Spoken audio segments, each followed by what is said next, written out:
غیبت کرنے کا بہت بڑا گناہ ہے، صرف گناہ بھی نہیں ہے، یہ گناہانہ اور حرام عمل ہے، اسی لیے ہم دوسرے مسلمانوں کی غیبت کرنے سے بچتے رہیں۔ قرآن مجید کے اندر سورۃ حجرات کے اندر آتا ہے، اللہ تبارک و تعالیٰ نے فرمایا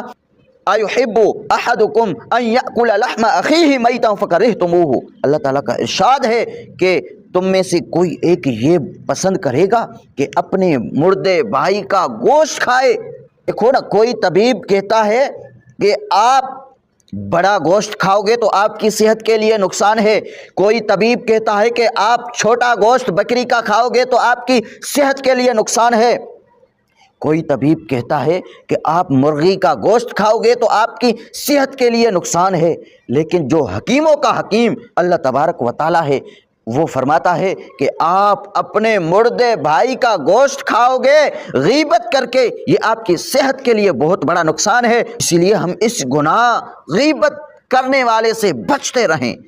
اگر آپ کو یہ ہماری ویڈیو پسند آئی تو ہمارے نحن الامہ یوٹیوب چینل کو سبسکرائب کریں تاکہ ہر نئی اسلامی ویڈیو سب سے پہلے آپ تک پہنچیں۔